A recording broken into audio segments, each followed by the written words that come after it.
每个地区都不太一样。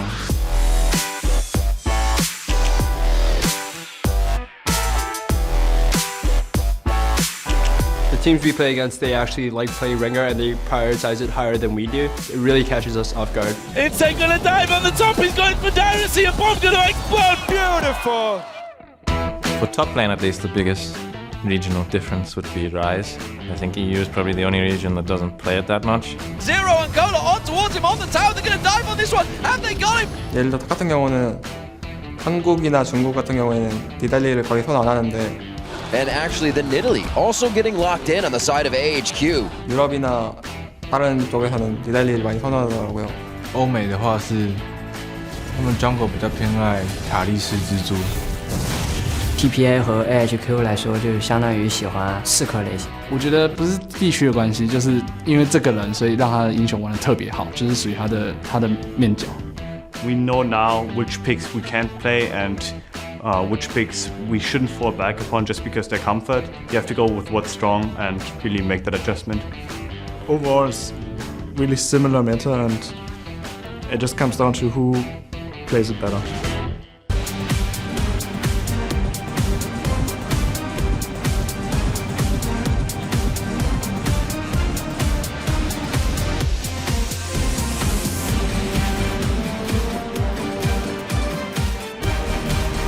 That was an awesome Twisted Fate cosplay. Welcome back to day 4 of our first World Championship group stage here in Taipei. Next up, it is AHQ Esports Club from the GPL taking on Turkey's Dark Passage from the International Wildcard. And this is a very important game for AHQ. Yeah, so right now AHQ sits at 1-3, whereas Edward Gaming sits at 3-1. So AHQ needs to win this and then beat Edward later on in the day to have a chance at a quarterfinal tiebreaker. And so this is now what's on their mind. Today's the day to win. Home crowd, do what you can. Yeah, we'll have to see how Dark Passage bounce back. Remember, last time they played AHQ, they lost to Westall's Fizz, but this is the closest skill in their group as far as Dark Passage is concerned. Now, even though they have not won a single game, Dark Passage have looked better each time.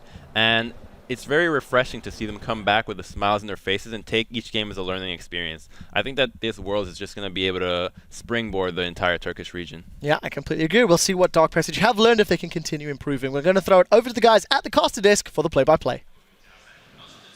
Thank you very much, Quick Shot, and let's get right to it. Taking to the Rift on the blue side from the Garena Premier League. There we go. AHQ in the top lane. It's going to be Brides, Nas in the jungle, Westdoor in the mid lane, Garnet Devil at 80 carry, and Green Tea probably throwing some hooks on support. And on the red side is the international wildcard team Dark Passage from Turkey, of course. Fabulous in the top lane, Crystal as the jungler, Naro is the mid laner, 80 carry is Holy Phoenix, and Touch on support. And I kind of have to reiterate, even though everyone's thinking that this group is over, AHQ is still not eliminated. This win and a win against EDG in their game later would force a tie for second place.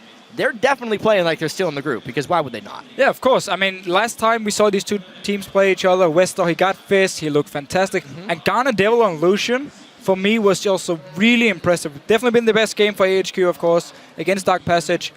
And I feel like they are the stronger team, but Dark Passage are good enough to really surprise me and actually beat AHQ. That individual play really comes out strong for them. Last time even showing the first pick Lee Sin, trying to get all of that pressure out of the jungle. Not really working out for them too well. We'll see what they can do as they come into this champion select, because I think that's big for them. And then the factor of Holy Phoenix being the one to be able to carry Dark Passage. Yeah, it's going to be hard for Holy Phoenix to do that. Dark Passage has, despite being able to win some early games, I won't even say mid games, have lost very handily in a lot of these. So both teams have tried kind of the same tactic in the games against Edward Gaming and Samsung White, where they would have some early game aggression, see if they can get a kill and then start rolling from there. It just didn't pay off for any of the teams. And now against each other, I feel like we're going to go back to more, I would say, safe picks and normal picks for these teams. I wonder if Blitzcrank is a normal pick here for Green Tea at this point, because... Hey, Thresh is gone. It's got to be. Yeah, I mean... It wasn't during the season, at least. No, definitely not. It's been a snowball pick, to be honest, from Green Tea, but maybe he liked what he has been doing on the Blitzcrank and wants to lock it in again. But if AHQ actually takes the Lee Sin here, I like it, because it's definitely Crystal's best jungler. Italy left unbanned, though, for Fabulous. Yep. That's definitely a champion he basically took Dark Passage to Worlds with. His top lane during the International Wildcard Tournament in Italy was devastating. See how he plays that one with this. Will Holy Phoenix actually grab that Lucian? And he does. He's going to go ahead and take that right away from Garnet Devil. So two very important picks for Dark Passage. You just talked about the Nidalee, and what Dark Passage did in the wildcard tournament was they made 100% sure they would get one-on-one lanes for Fabulous on this Nidalee, so he could dominate one-on-one, and he did. They should look to do the same, and it also really explains the Lucian pick coming in, such a strong laner. I wonder if AHQ wants to play Tristana into the Lucian though.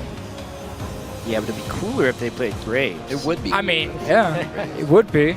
Listen, actually, so Twisted Fate, there it is. Okay. I want to talk about Graves a little bit. Just a little bit. Because Trist seems to overshadow him, but they're completely different type champions. The Graves buffs that hit were actually very substantial. If you combo him with Janna, the burst that he puts out, around level 5 even, is absolutely absurd.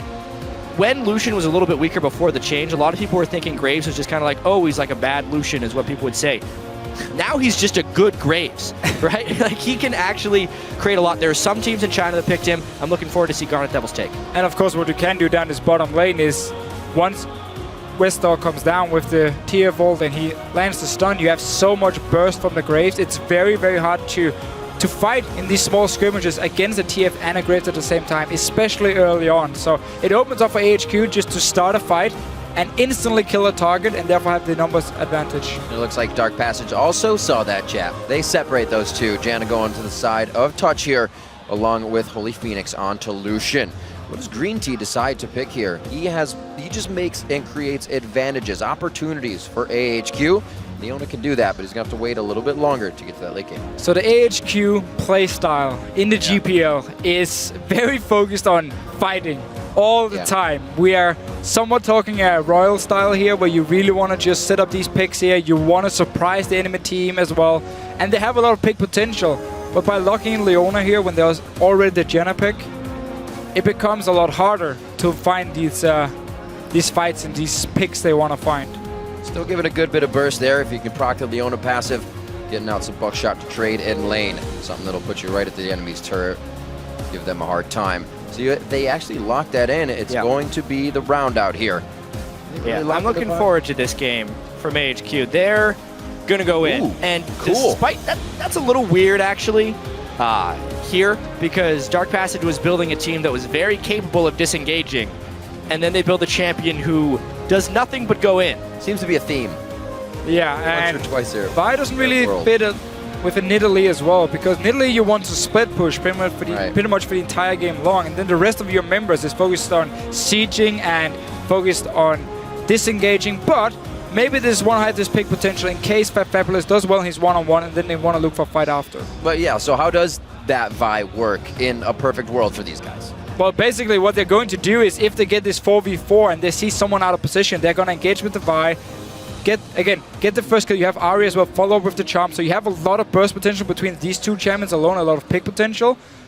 Yeah, but at the same time, you kind of want to have more poke and more disengage as well. It would basically work if they can somehow get really far ahead in the game, because then if they have a strong Nidalee split pusher, they have the potential to both disengage and engage if they have like a huge numbers advantage. But at this level, you generally don't get that far ahead or have that type of numbers advantage. Well, it could be a long game, so we'll see. Last time these teams matched up, it went 40 minutes long, a little bit longer than our average games we've been seeing here at Worlds, but these two guys love to scrap it out as well. Dark Passage is not afraid to try to make plays ahead or behind. The match is about to get underway, so show the team some love and tweet hashtag AHQ win or DP win to @LOL Esports, and we'll be checking in to see who you think will take that victory. So I actually wouldn't be surprised if we're going to see a lot of action with both Fabulous and Crystal at the same time, and that could also explain the Vi pick, where they want to use it to set up an easy kill for the Nidalee in the one-on-one. We've seen it before in the wildcard tournament. They love to play together, those two. I think we're going to be onto the rift here. AHQ doesn't look like they're setting up anything crazy. Dark Passage. We'll see if they can get themselves into a position. See, it looks like it has Nas something up with his keyboard, maybe signifying that something didn't load correctly. We'll get that in just a few seconds. What's nice about this, actually, is it kind of reminded me of how few pauses we've had during the World Championship. It's been smooth sailing this far, you know. Knock on the desk. Well, again, really want to see what Crystal wants to do on this Vi pick. If we're basically going to see like Dark Passage 100% bet on the fact that Fabulous is going to win one-on-one, he's going to get his kill, and then you just start a fight and he teleports in and you're 5 members against 4, and that's the way they want to play the game. Yeah. And also, obviously, against something like a Twisted Fate, if you can engage onto him, he's a very mobile target. I mean, he has his teleport, yes, but that's it.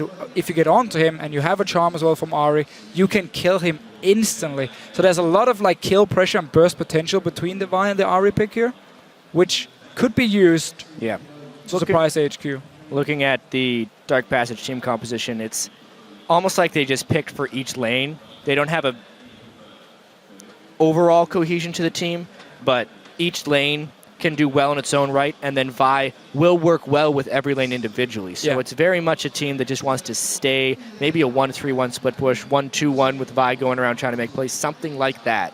But once again, those require gargantuan leads to actually work. And AHQ is very good individually, and it's unlikely to happen. They do have a pretty good like mid-game siege though, push you have Jenna and Lucian at the same time, so they might be able to set something up around this 15-20 minute mark. Once again though, the Nidalee pick needs to do work. See what these teams can get out of the early game. A peripheral issue all fixed up, not a problem here, and we get the game underway. Seen Dark Passage a few times getting some very, very deep wards in. A team that likes to get the 2v2. Looks like they're going to get it anyways out of this one with no problem or extra work needed. This pick here for Green Tea is so very, very risky when you are against a Janna. I mean, the Monsoon or the Hurricane itself can basically stop Leona from ever going in. Yes, you can land your ulti from range, but that's going to be it. And unless you use that onto the Janna itself, there will always be the potential of the disengage. But there's a lot of like upfront CC coming from AHQ. You have Aurelia stun, you have Twisted Fate, and of course Leona following in. Yeah. So one member from Dark Passage out of position, and suddenly he's left for dead. Yeah, it's one of these team comps from AHQ where it just takes a gold card and then everyone else can pile on really, really easily. And it makes a lot of sense here. Westdoor's Twisted Fate is legendary for a reason. I will like to predict the Mikhail's fairly early here for Hold to that. I hope he's going to build it. There's a lot of targets here where... Well, we've seen the Magi lately, right? Everybody would be like, oh, that's a troll. But not really. Now when you're Janna, you can sit on the back line. We've seen Magi's coming out all over the place this Worlds. Yeah, I mean, Soul Stealer is fine as long as you don't actually need the Mikhails as the early item, which in this comp you definitely do. One of the reasons actually we don't see Leona very often is because she's countered so hard by Mikhails and by disengage from all these supports here. So a little bit of help, obviously, to the junglers to keep them on par here throughout the early game. They're going to end up on opposite sides of the jungle, so we'll see that how that affects the solo lane for Crystal up top if he chooses to go hard with Fabulous. Not much crowd control to work with there, so they may just keep themselves safe, and Crystal wants to get himself to 6. There's the damage already coming out of Holy Phoenix, and Touch trying to get a little upper hand.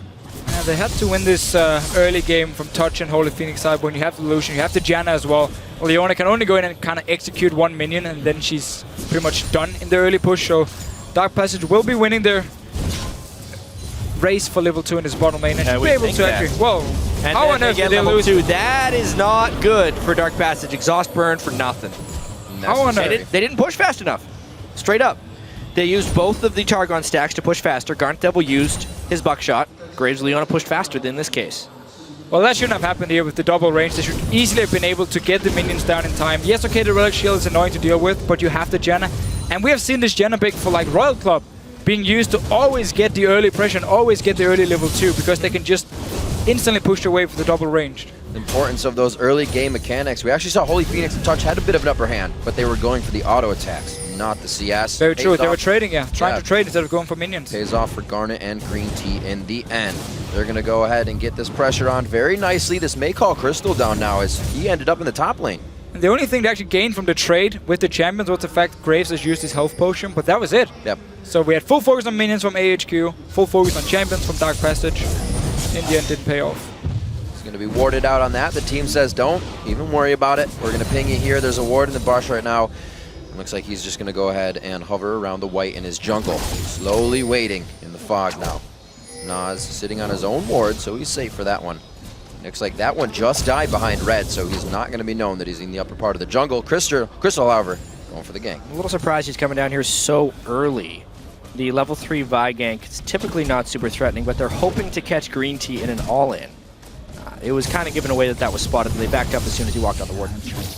Could be a very nice path, though, for Crystal to come back around this one. Westdoor says, my Spidey sense is going off. I'm going to rotate up towards Nas. This will be a safe escape. Yeah, and he knows where Crystal is, and of course his own jungler on the top side, so should be fairly safe. Now he needs to be careful, though, because Crystal's been gone for a while, and he doesn't actually know where he is anymore.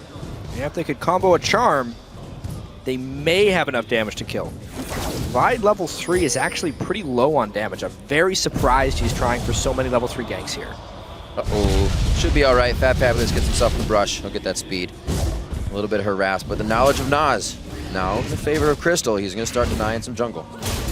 Westel is actually not running Ghost on his Twisted Fate, like we see from most other regions or Twisted Fate players, simply just for the extra mobility, both in team fights and also for your ganks. It's extremely strong. He wants some more lane pressure here against Naru, so we could potentially see him and Nas try and go for some kills in his mid lane. Crystal, though, is back to farming, even though he did delay himself quite a bit by actually standing both in the bottom lane and then up towards his mid lane. We'll see what Crystal does from this. He doesn't feel too safe right now, obviously just grabbing the big one. Gonna leave that and try and hurt Nas, more than help him out on that one. Holy Phoenix now getting the lane pushed up. They're keeping it quite even in CS across the board, so it's all about this first move. No jungler there to assist on that, and Westor is going to have to back off of this. Not much mana. So he's going to stay, get these last two. I'm still paying a lot of attention to Crystal because he is really delaying his level 6 here, and he spent so much time to wait around in the brush. Unless he gets something positive happening, he's going to set himself way behind. Well, going in for this one here, but force a flash. Oh, they do indeed force the flash. Ardent Blaze does not give Phoenix enough room to continue to chase with a passive speed. Nice light bringers, though, keeping on that harass, calling Nas down, walking through a ward. Upper hands now, little plays going in favor of Dark Passage. Naru tries to go hard in the mid lane. The Ignites are used. Orb of Deception just missing as he eats 2 shots from the turret. Still some very good aggression here from Naru in the mid lane. He's actually been pretty impressive this tournament. He's been holding his own in lane for most of the games, and also just at the wildcard tournament, he was one of the most impressive mid laners, showing some great mechanics. Bottom lane though, yes, you force a flash from Leona, but you have to return now to this bottom lane and punish her for not having the flash. Otherwise, it's not really worth it, and at the same time, you want to just sit back and farm now and get your level 6. He's such a low level, yeah, exactly. Maybe he could return a level 6, but if you're Vi, you want to use that level 6 gank, usually mid lane with Naru's Ahri to create a guaranteed kill, where the flash has been burned as well. It really seems like, though, the tactic from Dark Passage evolves around Holy Phoenix. And Crystal, in most of the games, is actually paying a lot of attention to the bottom lane very early on. Against Samson White, some of the games we saw, he would just sit bottom lane even when his buffs were spawning, and he would actually end up losing both, or at least lose the blue buff because he was still sitting bottom lane, trying to get Holy Phoenix ahead. And I don't feel like they have to. He's doing fine alone in the laning phase. Why not rush for level 6, go mid lane, and get Naru ahead on this Ahri pick here so he can snowball. Try to build up another advantage, get something else going. A little too much focus maybe towards the bottom lane. Naru will be coming up with 6. We just saw the trade with Westor in the mid lane, and that's something that was really awesome about this last matchup is there are great trades between these teams. Now we're going to see that Destiny towards the top lane. That Fabulous jumps out. They're going to give this one to Prides. He is forced to use his flash, but they do pick up first blood. That was such a good ulti by Westor here. First of all, there was a ping ward to make sure there was no ward from Dark Passage, spotting him going towards the top lane, and then you get the kill on Italy. She needs to win her laning phase. She needs to become stronger one-on-one. Then the Aurelia pick here. So very nice gank. And once again, there was no pressure on Westor here. He could just go up there and teleport. That's the biggest thing. I kind of blame Naru there for having a lapse in pressure against Westor because he was doing so well. He'd already burned his flash. Westor didn't have much left, and then he just let him walk in a lane and kill his top lane. And as soon as the gank actually happened, Naru walked in, placed a ward behind the ping ward here, so now they can actually see Westor move towards the top side. But the ult is already on cooldown, so it's not really going to do anything for him with the ward here. So great job by Westor, as you mentioned, Chat, not having much left. He uses that gate to the top lane. Not going to have his flasher as Ignite, but he helps Prides get that kill. We're going to have Fabulous trying to get some deep vision in that may help DP get some of their advantages. I need to see what Crystal does with this first Vi ultimate. He's already so far behind. He's got 22 CS 9 minutes in and just hit level 6. If he doesn't make a positive impact off this next Vi ultimate, I don't think he'll have a positive impact at any point in this game. Both Aurelia and Twisted Fate without ultimate at the moment. Dark Passage could go and look for a kill here. You have Naru ready, has his ulti. Crystal as well. They're definitely trying for this blue buff right here. It's on top of a ward. Nas is level 6 as well. There's red buffs on both junglers. It's kind of a testy move here, but there are a couple flashes down on the solo laner, so it's a really difficult collapse by the rest of AHQ. We already have the roam coming up for Green Tea. They really feel like something is going to happen here. Dark Passage is taking a little too long to grab this one. Full rotation from the bottom lane already coming up. West door going to try to close on this one too. Looks like AHQ moves around quite a bit. They're still going to get the blue on the side of Dark Passage. So they played it safe, but they did actually manage to pick up the blue buff here, and that was basically just AHQ saying we have no flash on our solo laners. We don't want to risk this fight here because one ulti from Crystal and Naru will follow, and then you have one dead Twisted Fate. You might just see it in the mid lane. Yeah, look at this from Dark Passage. 3 pink wards already out in the early game. Not something we would have ever seen in the beginning games here from them at Worlds. Absolutely making moves and getting those advantages in for themselves early. Those pinks also going to help stave off any kills that AHQ is going to continue to get by pressuring through. 10.5 minutes in, it's 1-0. It definitely feels like this game is on AHQ's schedule, more so than anything else. Westdoor hasn't been pressured without his flash. He was even able to get a gank off without his flash. Now Green Tea is level 6, where if they land a Zenith Blade onto Touch or Holy Phoenix, they may be able to straight up kill someone. He probably needs to just ult first and then follow up and try and lock down Touch for long enough before he can Hurricane on Monsoon, because as long as Touch is ready, Green Tea should never be able to land his E and actually engage straight onto them. So he should be forced to use ult from range. Up in top lane though, small skirmish going on. Back and forth, both level 8. The heals going to come in to help Fabulous stay sustained on that one.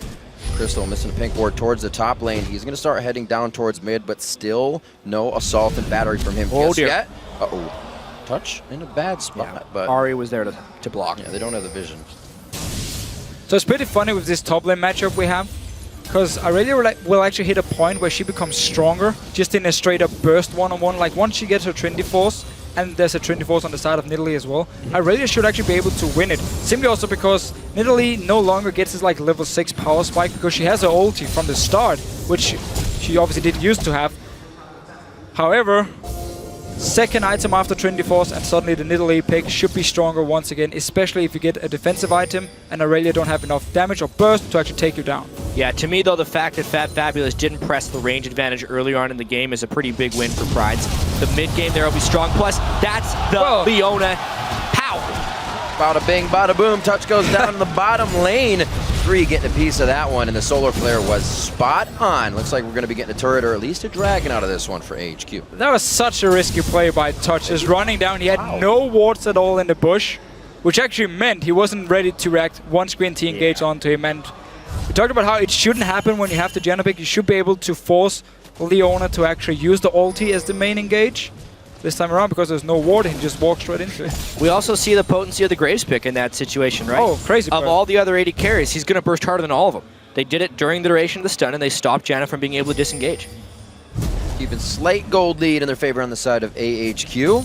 And starting to get kills around the map now. At least everybody has participated in one of these 2 kills, which is going to help with a few of those item creations, at least the middle part of the recipes. Slow lane in this top side right here, like you're saying, Fabulous not really pressuring on one of his main champions and allowing himself to really be taken out here. Bride's coming up strong on this one. Another Blade Surge to keep himself closed in. Great use of his follow-up. And this was the power spike for Aurelia we talked about here. Again, level 6 from Nidalee. She doesn't really get anything extra. And they're both building towards the Trinity Force. Fabulous, you might end up dying here. Indeed. Not going to be able to get a heal for himself. He walks in for one last paper cut, and he goes down. All in potential for Prides. Too much. And all of it's made possible because Dark Passage has no pressure on the map. They're being able to slowly and methodically set up these easy kills. No wards in the bottom lane sets up a kill. Easy pressure in the top lane and no pressure in mid lane sets a kill off in the top lane. Dark Passage can get out of this. We did see when AHQ started to take a hold last time, they were making some desperate moves, but those desperate moves ended up putting them farther behind. And we really see Westor put all his attention on this Nidalee pick here to make sure Prides can be stronger for a longer time of the game in his one-on-one. So he even gives up the Dragon for it, but it should be fine for him simply because they want to shut down this Nidalee pick so hard. Oh, Touch, you might be in trouble again. Oh, Holy Phoenix, he gets the Relentless Pursuit off. Missed it. Collateral damage just on the outside. The cone missing, and it looks like they do not come up with a kill that time. Gotta land your ultimate. That's the biggest thing. I don't think it would have been enough to kill, but it may have burned a summoner spell. See mid lane here, Westor. Great dodge by Westor. Good damage. Wild cards coming out. That is a lane win for now. There's still a blue buff on Naru and some potions, so he's going to be healing up just a little bit. Prides looking to get deep on this one. Finds Crystal level 10 to level 8. He is not long for this world. One more transcendent shot. Nice. Right to the ankles. Well played by Prides here, moving down. He actually was looking also for the dive onto Naru. He might come anyway. Whether it's a hook or the sun, Green Tea's spot on with his lockdowns, but they cannot follow up a nice monsoon by Touch there. It's not over yet, though. Nas providing himself with a kick.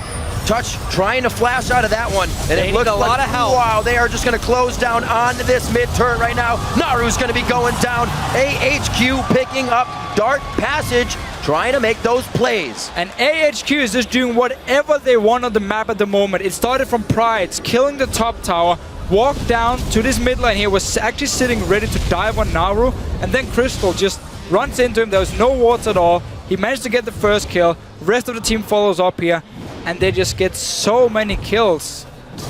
We're 15 and a half minutes into the game. I don't think Crystal's used Assault and Battery. He has never been in position to use it, is one of the biggest things. He's only been running away, and there just haven't been any windows here for him to sneak in. Not bot lane, not mid lane.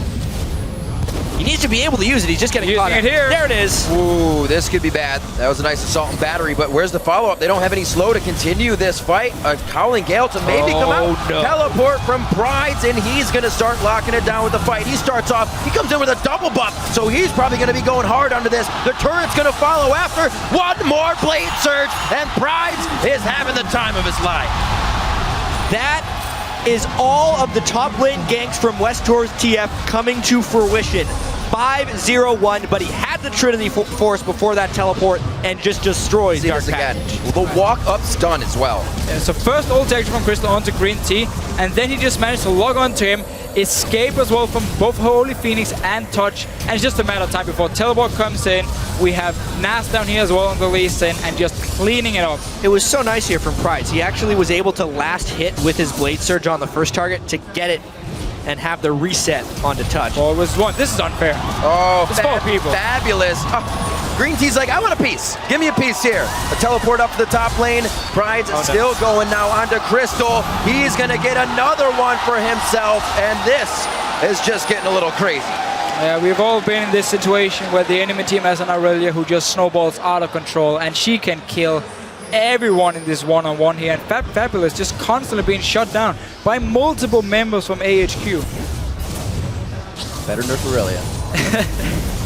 Better shut her down a little bit, or at least stop Absolutely. people from helping her out, because this is just out of control. Prides has been enormous for AHQ. He picked up Nidalee over Fat Fabulous last game, and he still wrecked a game with it. Now giving Fat Fabulous his main champion. Uh-oh. Pride's now to the bottom lane. He goes for Holy Phoenix here.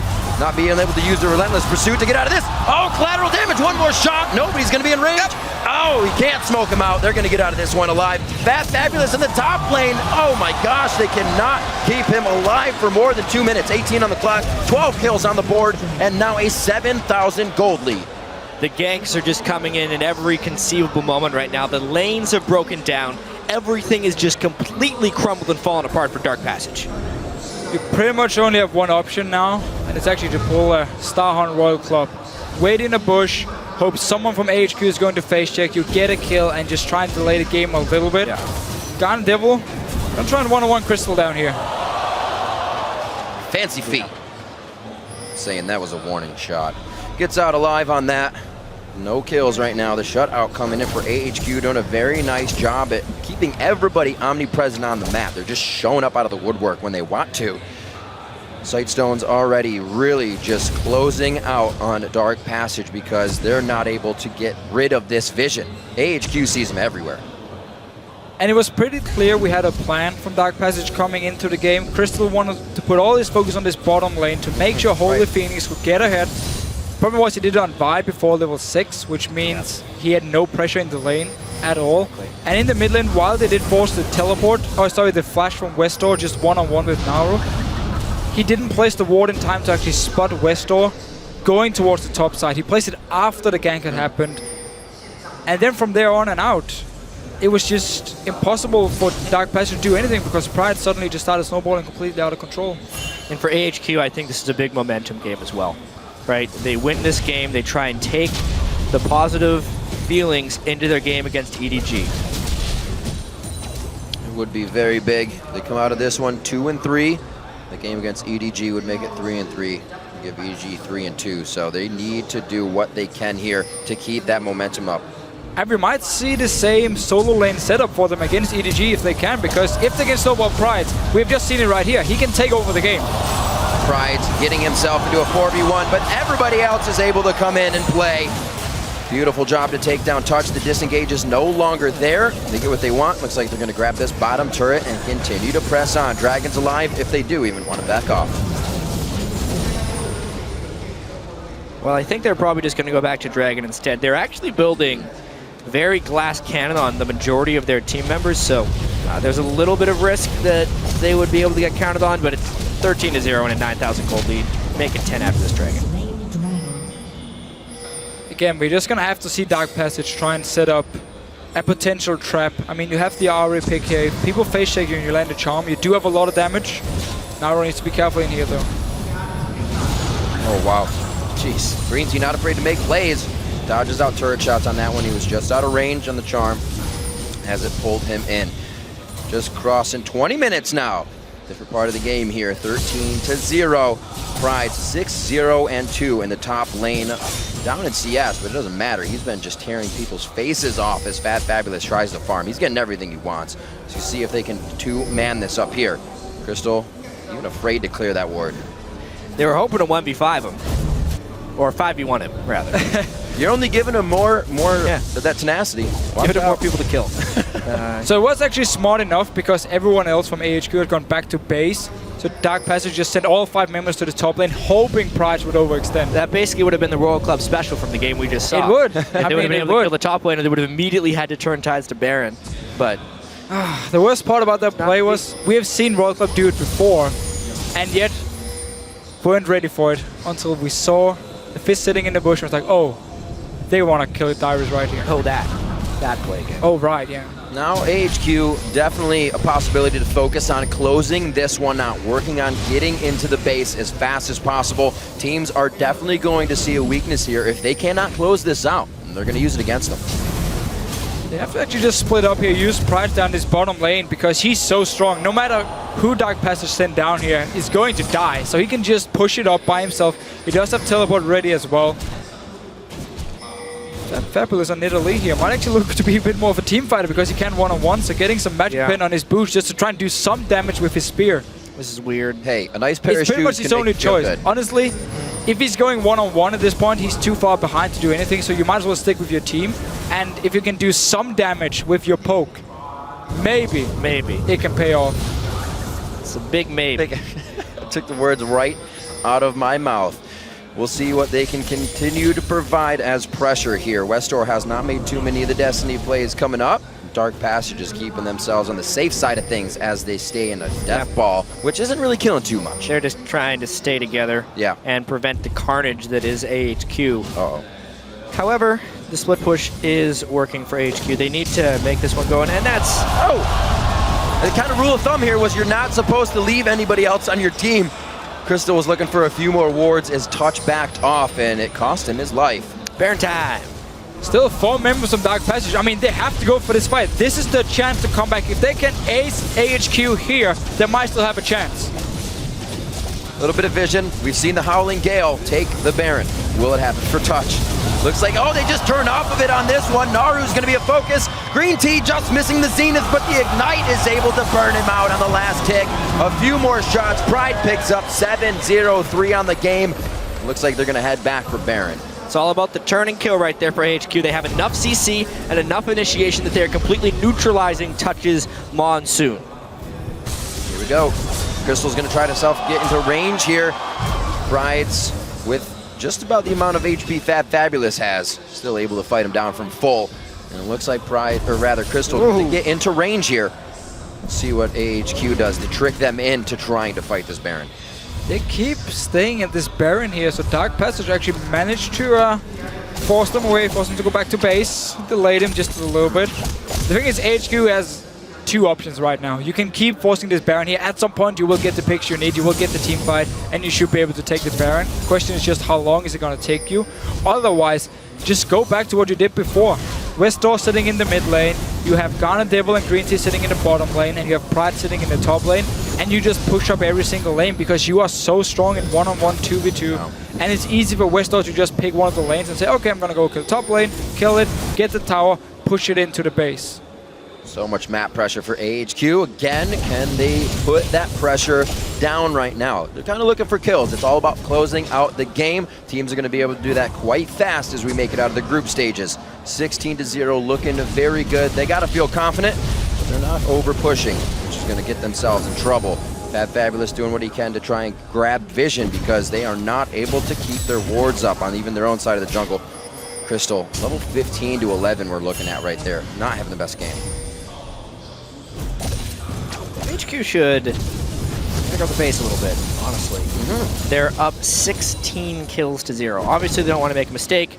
They're going to try and rinse and repeat exactly what they have done previously. Pride's had to use teleport before, though, which will actually hurt them a little bit in terms of the split pushing, because he's not able to be down his bottom lane right now. Let's see if they actually want to start this Baron. They do. I think they've scared Crystal off enough. Garnet Devil. So he's trying to be a one-man bouncer on this side of the wall. They can always use the ultimate of Westdoor if they don't have the vision, but that's not even really gonna happen. There's wards. However, everywhere. without Garnet Devil, they're doing almost no Baron damage. This is not very well executed there. by Definitely AHQ. a weakness seen in the strategic call there, but they finally pull somebody over. They're just playing the waiting game, I guess. They need to get into the base soon. But we've seen this before from Touch. I mean, he's running alone here. He's playing way too careless, and he actually ended up costing him his life again. He could have stayed with his AD carry with the rest of his team on the top side, because they already forced AHQ away from the Baron, and then they just managed to get a free kill. Luckily, though, for Dark Passage, they don't actually get anything from it. And actually opens up as well, because the entire team of AHQ is now moving away from the Baron, so all the wards they placed before will now get removed, and they actually have to start over once again. You never really want to just have everyone running away from this area. You've just been setting up all the wards. Yeah, if anything, I just call this AHQ close a little sloppy. They don't need to do anything right now. They're up 17 kills to 0 and 12,000 gold. The game will kind of come to them if they don't make giant mistakes. So they're just doing the same play over and over again and getting small wins, making the lead bigger and bigger, and eventually that will lead to victory. But in a closer game, moves like this would be really risky. I'm sure EDG is definitely taking note to how they are playing this much of an advantage. Playing a little overconfident, but like we said, not getting themselves in trouble, just getting everything they want. Now, seems like they're kind of congregating in the mid lane. We're waiting for Garnet Devil and Westdoor to make their way through. We'll see what AHQ has for another bit of Baron pressure and drawing Dark Passage into their picks. And I'm not sure if AHQ was actually afraid of actually straight up team fighting just before here. Well, not straight up team fighting, but they had a lot of squishy members. So if you do overextend in a fight, it might actually end up costing you. Now you have some tanky items on Pride, you have some tanky items on Nas here, which means they can actually dive onto the backline of Dark Passage now and stay alive. And I know they're very far ahead. Pride's going towards Guardian Angel. Westdoor will be able to one-shot people pretty soon if he can finish his death cap. Obviously, Garnet Devil completed some big-time itemization, basically going for a full Armor Pengraves build. They're slowly working this one together and maybe setting up a 1-3-1 with Twisted Fate and Aurelia. Nice scrying orb. AHQ throws down the solar flare from over the wall, causing Naru to go into his Spirit Rush, but he's forced back to the team. That's the third in the flash over the wall. Great positioning to kind of cause chaos. The rest of Dark Passage cannot really catch up to the fight to do any damage to Nas or continue the damage, and they just lose Naru. Yeah, but he did actually manage to get Nas so low that if they start up a Baron, it could have been a very risky play. So AHQ back to just pushing up the tower here. Nas had to go back to base. The feared flash red card there from Westdoor. Not able to pick up the kill. Couldn't land the wild cards afterwards. Guys are big. Once they do reach the turrets, that Lich Bane finished up. The Triforce is there. They're going to start eating these alive. Look how fast those go down. The turret's not long for this world once AHQ reaches it without any DP members. And this is basically what they could have done like 10 minutes ago because they were so far ahead. I mean, just push up on this tower here. You are so damn strong. Green Tea can be the guy to dive as well. They just got 2 towers for free. Now we're really seeing this lead grow and grow and grow. Dark Passage is kind of out of options. They've been out of options for a while. Creating options out of thin air for sure. Touch has been trying to get the wards necessary, which is kind of making him go down. They cannot find a way back into this one just yet. And that's props to AHQ. Once again, Crystal going very deep on that one. The desperate play is coming out. Looks like the inhibitor will fall here in the mid lane, and it looks like AHQ will be able to go around the horn with pretty nice wave pushing in each of the outside lanes. But again, I mean, we're seeing so many of the right ideas from Dark Passage, but then they doesn't really know if they can really execute it in this game because they've fallen so far behind, simple as it is. And then well, talking about right ideas, the early game was misplayed by Dark Passage. The way they were using Crystal on this buy and the fact they couldn't control Westdoor, but otherwise, I mean, they've been able to hold off and actually go for a kill. So close. Oh, he knows. He's just kind of hanging out. That sigh every time they see Westdoor throw the eye up. He's going to be getting the kill. 4-0-6. The scores looking great across the side of AHQ as they come into this game 20-0. I mean, let's talk about the rest of this group here because EDG has the game at the end of the day against Samsung White. And honestly, the games we've seen with AHQ have put them a pretty substantial tier below the rest of the teams in this group. However, the fact remains that EDG is probably not going to be able to beat Samsung White in the last game of the day. And if AHQ could pull out some type of miracle against EDG, they would definitely force that tiebreak. It's just a matter of practicing crisp plays so that if they get a lead against EDG, they can actually close out this game. Because as of now, they've been sitting on a just monster advantage for the last 15 minutes, and they've slowly increased it. That's not how you beat the #1 team from China in EDG. We'll see what they can do, making a bit more pressure. Oh, Bad Fabulous could be getting hit up right now. He gets himself out with a flash.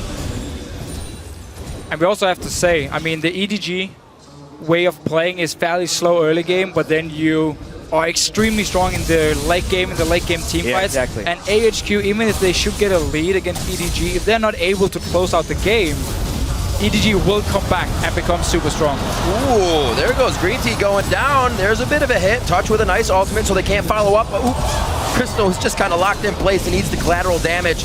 They're going to go on to the next inhibitor turret here, and this looks like it could be grim. Holy Phoenix goes down rather, not coming back up from the ashes. 22-1, DP picks up one of those kills for himself. And it looks like it is a force of AHQ out of the base. They've got what they wanted. They'll be back for more. You can really see the burst damage from AHQ. Compositionally, when they go in, it works very, very well. Still looking for this Baron. So every time they decide not to go Baron, they actually get some kills, get some towers, get into the base of Dark Passage. Now they're back. Baron is coming from base. Baron is their ADD to focus and getting more of the objectives in the base. Right now, should be able to get this one. Gonna go back to this one, and it should be safe enough. You are right, Officio. Oh, very close. Seen that before. Nas coming up with the Baron. AHQ buying themselves a bit more strength to bulldoze down in the base of I Dark had Path. some flashbacks to Season 3 LCS when Bloodwater stole Baron with a rank 1 Janna Tornado. Wasn't to happen today at Worlds, but the timing was there if the smite wouldn't have been. Dragon's alive, so a quick pickup if AHQ wants it as they come back out. Wards going up by Dark Passage that really won't be able to be defended once AHQ gets themselves in range. But they're doing what they can this last part of the game, trying to stave off as much power and really getting a great learning experience out of being this far behind, how to just stop a team from continuously pushing you back in your own base. Yeah, I mean, again, they have been able to hold the HQ off for now. They lost 2 inhibitors, and I mean, We have seen a few plays from Naru where he's been trying to just like pick off people. We had the pink ward bait down this bottom lane where he almost actually got a kill onto Ghana Devil, but it wasn't meant to be. And I like this from Dark Passage. This is what we need. Sit in the bush and just wait. It worked for Fnatic for a few years. Together for the Solar Flare and the Graves AoE. This is... No, actually, it does look like they're going to be able to catch Garnet Devil. He is one a little too close. Oh, run away. No way. Faster. He can't get away. He's dead. He goes down. He had the right idea, though. He actually was like, okay. Is there anyone waiting here? Oh, Pride's diving in. Westor on the outside. The wild cards practically pass through the entire team. And the HP bars of Dark Passage just getting obliterated. Touch is going to be running outside the base. He says, follow me. You do not want our Nexus. But they will. AHQ gets the surrender bow from Dark Passage. And they Nexus-size their right to victory. Look at the scoreboard there. 27 kills to 2. Definitely the better team in this matchup. Oh, for sure. I mean, it was all about Westor and Prides in the start. Both gangs from Westor went to the top lane. They got kills onto Fabulous up there, got Prides rolling, got the tower. Didn't even care about the dragon, gave it to Dark Passage just to snowball Prides. And obviously it paid off because suddenly he could just teleport down to bottom lane, pick up some more kills, and take over the game, to be honest, together with Westor. Prides is a guy you need to shut down because he plays with a lot of it. He comes out very strong for the team. And we saw Westor making that a point in the early part of the game. Strong play from all of the AHQ members in this one. Still really scary, the fact you can have like 20 kills to 0 and you still use, what were we, 34 minutes into the game to actually finish it here. I mean, because at first they were baiting the Baron for like 5-6 minutes. Dark Passage managed to always, interrupt them, and yeah. The nice thing is they still were able to pull off that nice victory in front of the home crowd. For sure. There hasn't been too much to cheer about. TPA obviously having their struggles in the group stage. AHQ struggling as well. This is the last hope, really, from the GPL region. They lose one more game, they're out. But I totally agree. The story of this game is how long it took after their initial surge.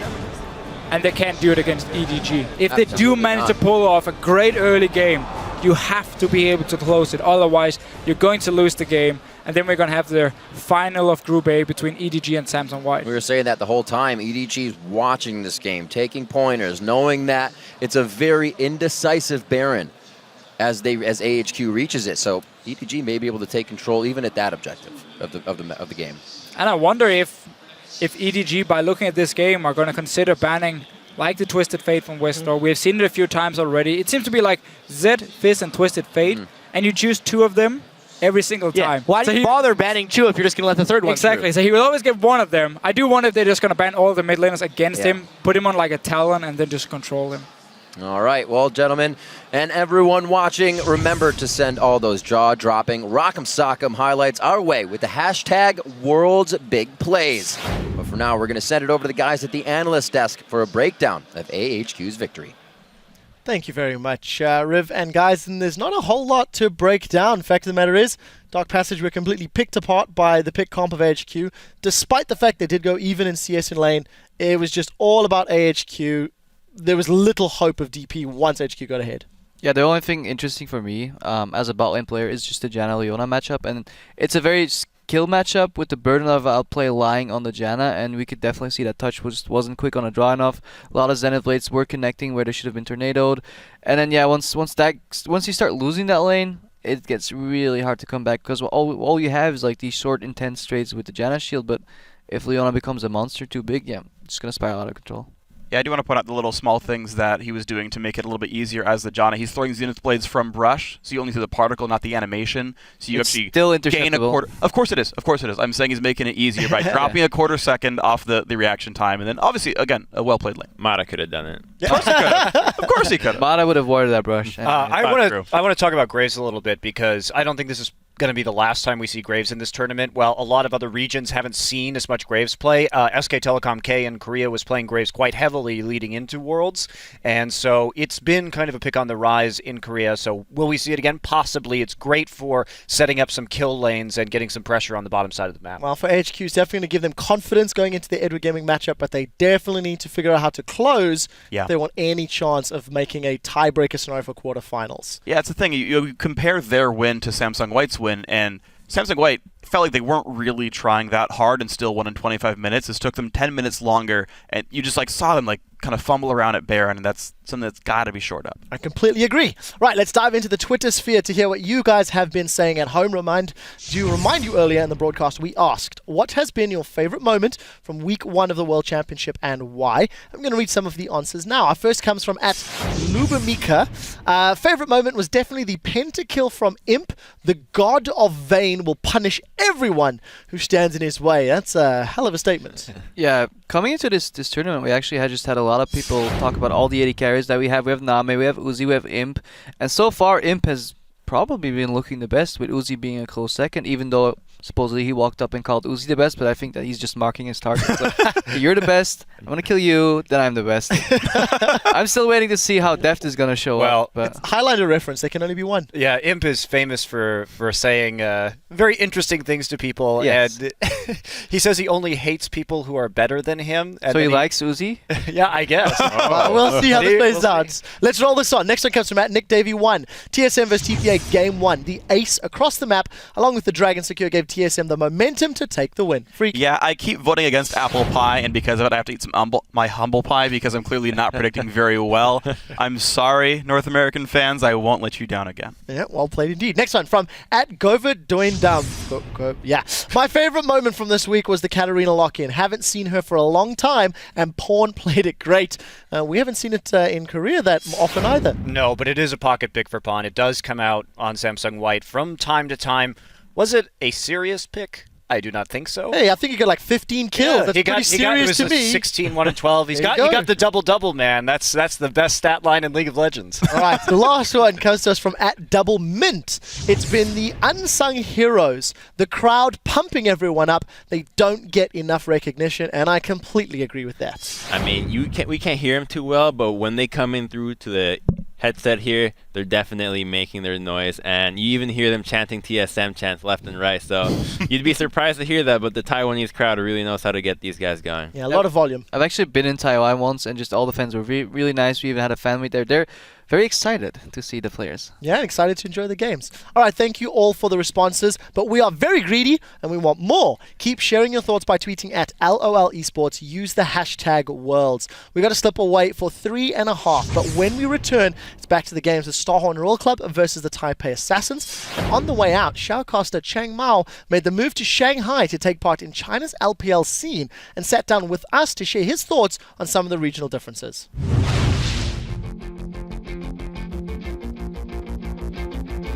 Hello， 各位观众朋友，大家好，我是 TGA 的主播程毛我现在在上海工作。在2013年整年来说的话，台湾的整体的电竞产业的发展并没有前进嘛，我觉得是很大的一个原因促使我离开了原本服务的公司。我觉得上海是一个充满了活力的地方，就它聚集了来自各个地方的人，所以这么多的人为了各自的目标在生活，就给整个城市带来一种朝气蓬勃的感觉，我是还算蛮喜欢的。语言跟文化的差异是这样的，我举个例子来说，台湾跟大陆的笑话大概10个笑话里面有8个不一样。